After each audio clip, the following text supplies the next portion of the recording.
भगवान परमात्मा जन्माला आल्यानंतर गोकुळात आनंद झाला. एवढा आनंद झाला की महाराज त्या आनंदाला पारावर नाही असा आनंद झाला. पारावर नसलेलं सुख फक्त देवाजवळच मिळू शकतं महाराज, संसारात मिळू शकत नाही. म्हणून रामाचं जीवन चरित्र आचरणे आणि कृष्णाचं जीवन चरित्र उच्चारणे. तुकोबराय म्हणले चरित्र ते उच्चारावे केलेले वे. गोकुळी भगवंतानं गोकुळात जे केलं फक्त उच्चारण करायचं, आचरण नाही. का तर आपल्याला आचरण करायचं जमत नाही.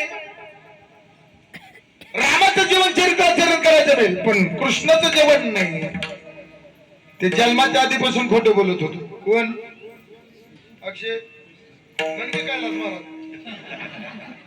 अरे कृष्ण जन्माला याच्यापासून आधी खोटं बोलत होतो.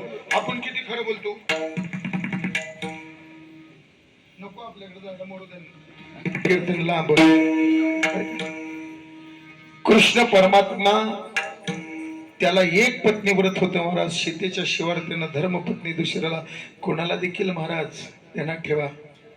एक बाण काढलं की परत दुसरा बाण त्यानं लावला नाही. आणि या पट्ट्याला एक नव्हती.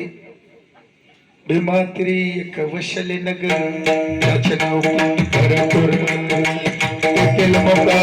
चार भुजाच्या बाईला 16,000 रे. किती? बाईला 16,108 कृष्णाला बायका होत्या. कसा सांभाळत होता झालेल्यांनो. आपण एकीनच घायला आलो.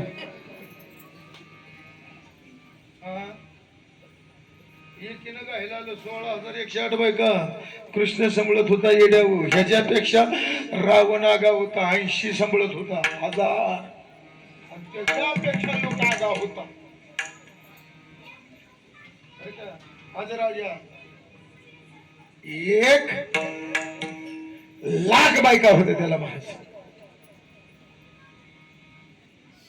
कृष्णाला 16,108. तुकोबराय तर म्हणतात दुसरी न करावी बाईल तिने फंड फजिती होईल, दुसरी करू नका. तुकोबराय सांगतात दुसरी करू नका, आणि त्यांनी केली पण पहिली गेली. आणि मग म्हणलं बरं झालं देवा बाईल बिली. ते तुकोबराय ना म्हणा. मग जिजाबाईला केली. रुक्मिणी होती, तिला जमाचा आधार होता म्हणून महाराज ती गेल्यानंतर जिजाबाईला केली. ती सामान्य नव्हती, पुण्यातल्या सावकाराची मुलगी होती महाराज. आणि तुकोबराय बी सामान्य नव्हते. तुकोबराय देखील सावकारच होते. सावकाराने सावकाराचा व्यवहार झाला. मला दुष्काळ पडल्यानंतर द्रव्य नेला माल आटला. दारिद्र्य महाराज आम्ही सांगतो तुकोबराय जवळ तर तुकोबराय सारखी श्रीमंती जगात कोणाची नाही बर का. आणि तुकोबरायची बरोबरी कोणाला करता येणार नाही महाराज, कोणालाच करता येणार नाही. म्हणून तुकोबराय म्हणले दुसरे नकारे बाई त्याने फटाफटी ते होईल. अनुभव आहे. पण काय देवाची ह्या देवाची घटी असेल ती असेल गड्या बघा. जिथं दात आहे तर तिथं चण नाही तर, आणि जिथं चण आहे तिथं दात नाही तर, जिथं गडगंज संपत्ती आहे त्याला वारच नाही, आणि ज्याला खायचे बॉम्ब आहे त्याचं खुरुडगच भरल्यात. काय देवाची घटी असेल ती असेल.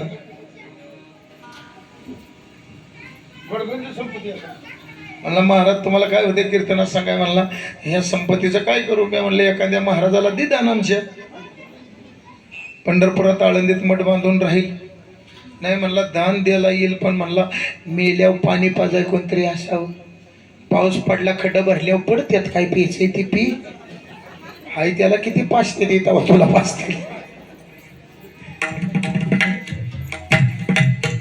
नाही हाय त्याला किती मिळते ती तंबाखूला चणा लावत म्हणते झाल्या झाल्या मेला असतं तर बरं झालं असतं मुळात महाराज हा व्यवहारच खोटा आहे रे बरं का देणार तेव्हा जगताचा व्यवहार खोटा आहे फक्त परमार्थ व्यवहारच तेवढा खरा आहे मला केलं दुसरं लग्न बरं दुसरं लग्न केल्यावर तरी होईल कशानं पण केलं दुसरं लग्न समाजात असं आहे बघा दोन साम्य गोष्टी जरी एकत्र आल्या तर समाजात पटत नाही हा दोन कुत्री दोन मांजर दोन आवा दोन जावा दोन मिस्त्री दोन बुव दोन पेटी मास्तर बर का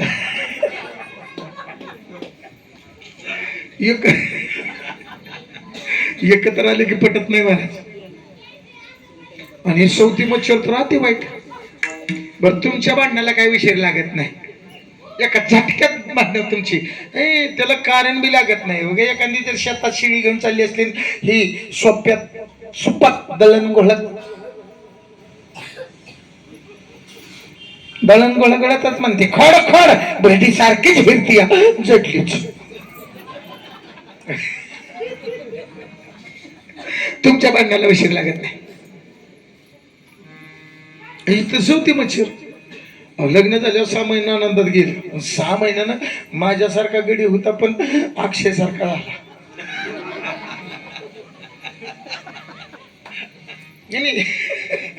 घरातला कजा वाईट नाही आता घरातला कजा कशाला तुम्हाला सांगत बसू मी आता कोणाला माहित नाही बसल्यापैकी दादा का सांगू गुलाबाचं फुल सांगू काय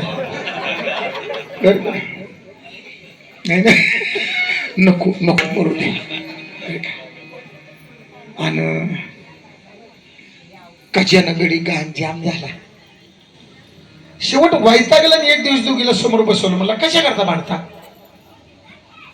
त्या दोघी बी म्हणल्या तुम्हाला कळत नाही का तुमच्या करताच काका हुशार होता पंडित काका हुशार होता ते तुमच्याहून होतंच स्वर बघून बासरी बदलते तसं ते त्यानं दोघीला बसवलं म्हटलं कशा करता म्हणलं म्हणले तुमच्या करता हुशार होता काका आणि काकाने दिवस वाटून दिला म्हणला आमुषापासून पौर्णिमे इकडं आणि पौर्णिमेपासून आमुषापर्यंत इकडं 15 दिवस काकाने वाटणी केली आता पूर्वीचं माळवादी घर धाकटीला वरल्या मधल्या ठेवली थोरलेला तळघरात ठेवली वर्षभर आनंदात गेलं परत बोक्यावानी बुवा झाला पण प्रकार असा झाला जो कालचा सण गेला का म्हटले संक्रांत नेमकी आली आमुषाला पडली ती पडली डबल आमुषा पडली 13 जानेवारीला अर्धी 14 जानेवारीला अर्धी आधी काका खाल्लीकडे होत 13 जानेवारीला वरलीना आवाज दिला ऐकला का आज दुपारपासून आमुषात आली होती वर यायचा आता खाल्लीचं काय पंचंगपाठ नव्हतं का ठेवली का बाय उद्या दुपारपर्यंत आमुष आहे मला बाई पडतो कशाला म्हणता कशा करता बांधता म्हणली माझा पती माझ्याकडे सणाला असावा याच्या करता बांधता काकाने त्यातनं बी तोडगा काढला म्हणला उद्या जिजा स्वयंपाक लवकर होईल तिच्या घरी जेवाय पहाटेच्या 3ला उठल्या काकड्याला उठल्या पूर्णाची डाळ शिजायला टाकली दिवस उगा दोघीचा स्वयंपाक तयार वरली धाकटी ती थोडी आगाव गेली तिनं बसाय पाठ टेकाय पाठ ताटाला पाठ रांगोळीचा थाटमाट उदबत्याचा घमघमाट तोपर्यंत काका स्नान संध्या करून पंचांग चालत बसलं होतं आणि वरली नावात टाकला, अहो माझा स्वयंपाक तयार आहे यावर. मावशानं खाल्लीचं बी सगळं झालं, फक्त आमटी गुळवणीची वतायची राहिली होती. ती आमटी वत्ता वत्ता म्हणजे जाल थाबाडवर करून माझा बी स्वयंपाक तयार आहे. पण काका इमानदारीचं होतं, म्हणला आधी त्यानं हाक मारली, त्यानं पंचांग गुंडाळलं, उपरनं खाद्यावर टाकलं, पंचा हातात धरलं, वर लिकडे निघालं. तवा सिमेंटची सोय नव्हती, तवा लावली होती शिडी, आपल्या इवळीची कळकाची शिडी लावलेली. 3 पायऱ्या काका वर चढलं, कसंही नाम ते वत्ता वत्ता बघितलं, तसंच पात्याला थंडशी आदळलं, पळतच गेली, काकाची टांगडी दिली. काका शिडून माघारी बघते, म्हणला पाय सोड. ती म्हणली जमणार नाही, माझा बी स्वयंपाक तयार आहे. आणि लागलं व नरड्याच्या शेरा फुगस्तवर काकावर लागलं,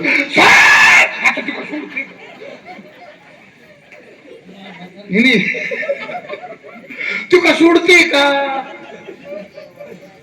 शेवट या दोघांचा कालवा वरली नाही केला. कशाचा कालवा चालली म्हणून बघायला आली तर हिनं त्यांची टंगडी धरली. तशी वरली म्हणली काय व बारीक तोंड केलं, ते वरलीकडे बघते, म्हणलं बघ की तुझ्याकडे येतो तू, पण ही टंगडी धरली. ती म्हणली ह्यांचं मत आहे आपल्याकडे यायचं, पण ही येऊन देत नाही. अहो म्हणली दोघाच्या पुढे एकटे काय करते, दे हात. काका म्हणला मी जर हात दिला तर मी तर शिडीवर राहीन का? म्हणला तूच धर म्हणलं. वरली गेली काकाचा हात धरायला. काकाचा हातच हातात आला नाही. काकाला होती लांबडी शेंडी आली हातात, आणि तेवढ्याच हातापट्टीत लावलेली शिडी पडली. काकाचा पायनाच झाला. आता काही शेंडीला गुदगुल्या झाले असतील, जसा खाल्ली नाही हिसका दिला, शेंडी तर तुटलीच, पण त्या हिसक्यानं खाली खाली पडली. तिच्या अंगाव काका पडलं, आणि शेंडीच्या हिसक्यानं वर घेऊन काकाच्या अंगाव पडली. 3 तळच निर्माण झालं. तशी एक म्हातारी वाटेनं चालली होती, म्हणली जाता जाता काकाला विचारावं तरी यंदा सक्रात कुणीकडे बघती, काय खाती या, काय निसली या, कुणाव बसली या. म्हणून वाड्यात गेली. आत बघितलं तर हे 3 तळ निर्माण झालेलं दिसलं. तिथनच त्यानं हाडी टाकली. काका त्यातनं मुंडकं काढलं. म्हणला काय? म्हणली यंदा सक्रात कोणावर बसली. ते म्हणला तुला दिसना वे आता कोणावर बसली या.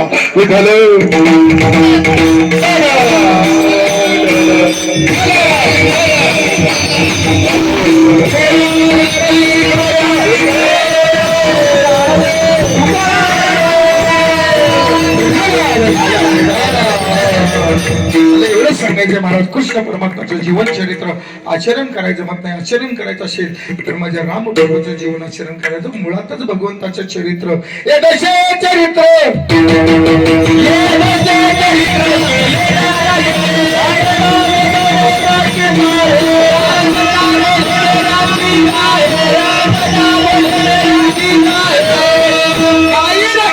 रांगल्यापासून गाई राखेपर्यंत जे चरित्र केलं त्याचं उच्चारण करा. त्याच्या पुढलं जे भगवंताचं चरित्र आहे त्यांना अर्जुना करता मी पण घालवण्याकरता गीता सांगितली, आणि उद्धवला या नरध्यात आल्यानंतर मरावं कसं म्हणून भागवत सांगितलं. पण गोकुळातलं जे भगवंताचं जन्मल्यापासून मरेपर्यंत जे चरित्र आहे ना, ते चरित्र सगळं अवर्णीय आहे. ते आपल्याला जमणार नाही. बघा जमल का? कालिया सर्पाचं मर्दन करून त्याला समुद्रात पाठवत असताना त्याच्या मुखातून 12 कोश विषाच्या ज्वाळा निघाल्या. माझ्या भगवान परमात्म्यानं त्या स्वतः बर का गिळल्या. त्यानं गोवर्धन पर्वत उचलला. कशावर? बर का? बरोबर आहे त्याच. आपण करंगळी मानतोय, पण आता काळ आपण बाळ क्रीडा वाचलं त्याच्यात नकावर उचलला सांगितलं. पण नकले आपण धरत नाही, करंगळी धरतो. म्हणून अंगुष्ट्यावर उचलला. आपलं कसं काय? आपल्याला चिरमुऱ्याचं पोत येत नाही, इकडे येत नाही, पण त्याचं आपलं लय अवघड. आपल्याला दिवाळीचा पाक थोडा पुढे लाडूचा गेला तरी फुटत नाही. अहो नाही फुटत. मग डोंगर कवा उचला जो उगा एकाने मला म्हणला दिवाळी म्हणला चला की महाराज मला जेवाय बघा म्हणलं मला शुगर आहे मी काही लाडू खात नाही. अहो आमच्या तिच्या हातचं खाऊन तरी बघा. नाही म्हणलं एवढं कोण गातोयस म्हणले चल. दोघं जेवाय बसलो. मी म्हणलं मला तिखट असं चिवडा फिवडा काठीशा वगैरे दे बाकीचं काही नको. त्याची बिचारी बायको आली ती म्हणली अहो महाराज नुसता प्रसाद म्हणून तरी खाऊन बघा की. लई मोठं नव्हतं बारीक केलं होतं ते बी गाऱ्याचं होतं. आणि साखरेचा पाक पुढं गेला. लाडू बांधलं तिनं. मी म्हणलं चिवडा आहे म्हणलं नंतर ताई कांदा देता का व. थांबा म्हणली महाराज चिरून आणते. कशाला चिरून आणताय द्या. चिरस्त्यावर जमाय का खायला. म्हणला ना कांदा. तिनं दोघाला 2 कांदे दिले. त्यांच्या त्यांना बी दिलं आणि मला बी दिलं. आता मी काही भुकी दिली की शिंद्याच केली. ते कांद्यालाच आपदायला लागलं. कांद्यालाच आपदायला लागलं. त्याला कांदा फुटन. मला इकडे मी बुकी दिली आणि फुटून दिला. आयला मला महाराज हो काय करता. आणि जेव्हा लाडूची गमत झाली मी आधी चापसून बघितलं. कंच्या ओलादीचा आहे ते बघितलं. पण ते हातावर ध्यानात आला ह्यो आगाव आहे कडक आहे. मी काय केलं मामा अंगठ्यानं बोटाने दाबला ना. मी हे तळहात धरलं दाबला त्याचा चुराच केला. आणि ती अर्ध उठायचं.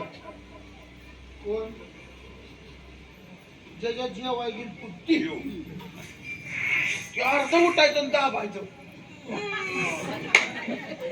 त्याला ते लाडूच फुट आपदाय लागले. इतकं मी काही ध्यान दिलं नाही. आणि त्यानं ते दाबाय गेलं ते फुटला तर लाडू नाही पण कसा तळ हातात ना निसाटला. आणि जेवढ्या माझ्या ताटात होत्या वाट्या सगळ्या गोलमडून पडायला गेला. साधारण लाडू दिपाळीतला जर आपल्याला फुटत नसेल तर महाराज काय भगवंताचं चरित्र महाराज आपण आचरण करावं. मग त्यानं जे चरित्र केलं ते जन्मल्यापासून नाही महाराज जन्माच्या आधीपासूनचं चरित्र आहे. पण आपल्याला इतक्या लांब जायचं नाही. आपल्याला ताकापुरतं रामायण करायचं. 12च्या आत जेवढा त्याला खेळवा येईल तेवढा प्रयत्न करायचा आहे. ताकापुरतं रामायण माहित आहे ना. नाही तर गावात चाललं रामायण काहीच प्रसादाला नाही म्हटल्यावर गुरुजी म्हटले जरा जरा बाळा त्या मावशीकडं ताक घेऊन ये. ती गेला तांबे घेऊन मावशी म्हटलं ताक दे. ती म्हणली कशाला रे म्हणला रामायणाला प्रसादाला पाहिजे.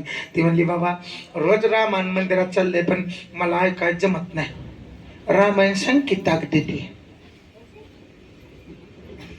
ते म्हणला आधी ताक दे मग रामायण सांगतो.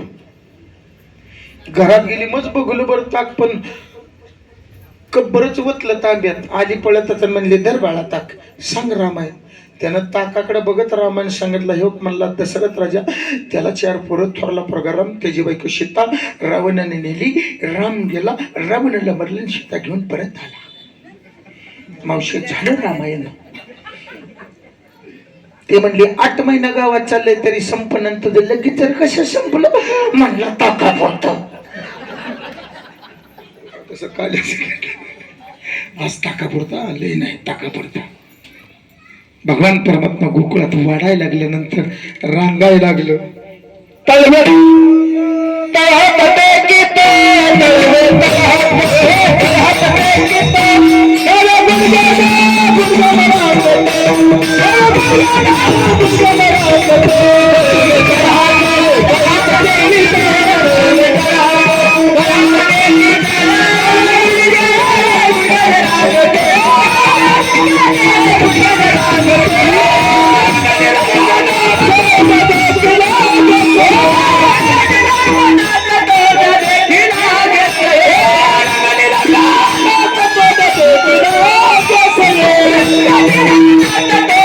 Yeah.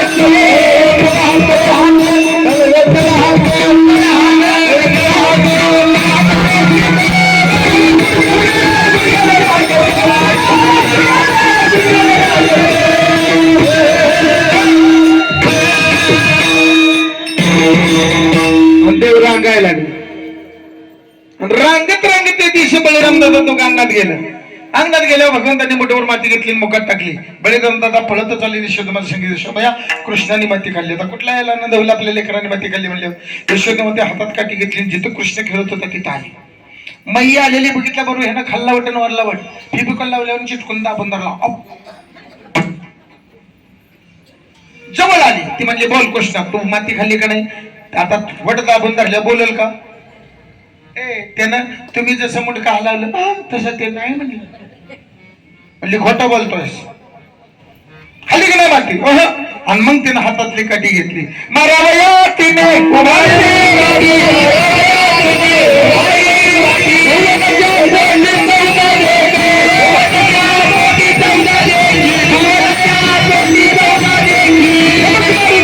महाराज त्यानं तोंड उघडलं.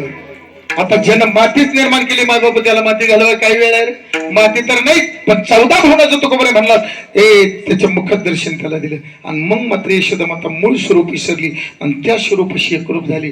देवाने विचार केला आपल्याला पुढे बरंच मोठे कार्य करायचंय आणि आपण कोणा हिला कळल्यानंतर परत आपल्याला करता येणार नाही. म्हणून भगवंताने तिच्या मायास्त्र टाकलं, मूळ स्वरूपात आणली. देव रडायला लागले. मग म्हणता या आई ग आई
मातीत मी किमान निर्माण केली त्याला घालवाय काय वेळ आहे? त्यानं करून दाखवलं. बघ बरं आई, बळीराम दादाने खोटं सांगितलं, मला बार बसवलं आणि जी रडायला लागलं. कोण? कैलास महाराज. मी कशाला रडते? देव रडायला लागले. त्याचं सांगून मला माराय आली आणि जी देव रडायला लागले. इतकं रडलं किती जरी समजावलं तरी राहीना. रडते माझे बाळ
तरी राहिना. शेवट घरी नेला, कडेवर वैतागली, अंगणात टाकलं घरात गेलं. आणि मग महाराज त्यानं धुमाकूळच चालू केला. आणि तो रडत असताना माझी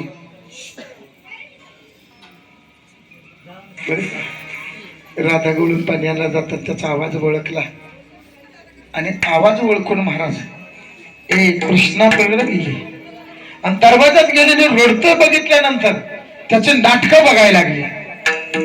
बरं का, ते रडत नव्हतं, त्यानं भोंगा पसरला होता. आता भोंगा कशाला म्हणते ती सांगत बसत. बरं का, पूर्वी तुमच्या लग्नात होता गुरुजी, ती डपड ती सनई त्यात ती पत्र्याचं लांबड असायचं. एकदा का गाड्यानं गाल फुगवलो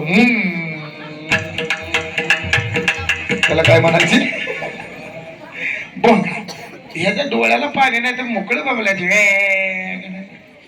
तिचं स्वांग बघितल्यावर आता म्हणले ए चावट कृष्णा चावट कृष्णा म्हणल्यावर लाईट गेल्यावर गप झालो. यशोदाबाता म्हणते कोणी हाक मारली म्हणून राहिला म्हणून पाहण्याकरता गेली तर समोर राधा गवळण दिसल्या बरोबर यशोदा माता म्हणते राधे राधे यशोदा सुंदरा राधे राधे यशोदा सुंदरा राधे राधे यशोदा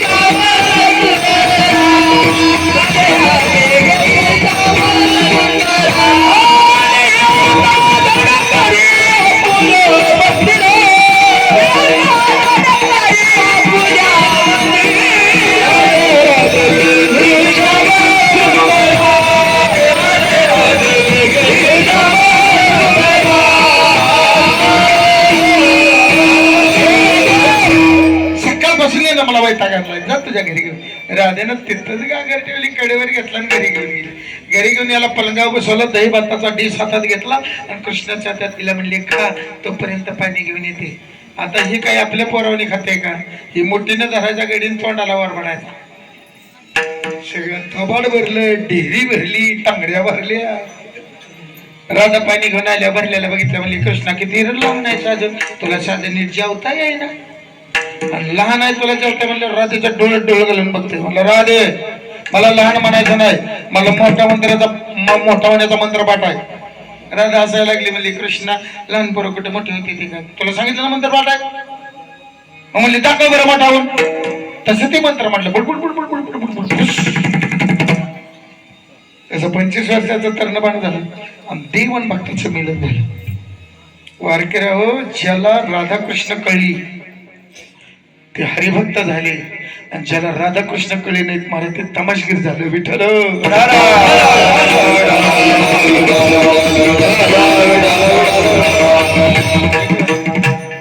कृष्णाचं वाटोळ करून टाकले महाराज या लोकांनी. बरं का संप्रदाय देखील महाराज ती कीड घुसली.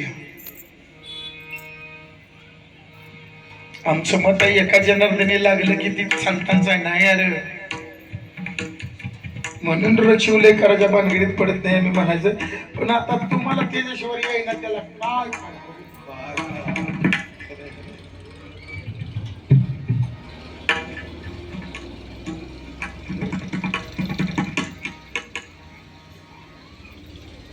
कधीच गवळीच्या घरचं पाणी संपलं नव्हतं. पाण्याकरता जर देव रडत असेल तर आपलं काय होते.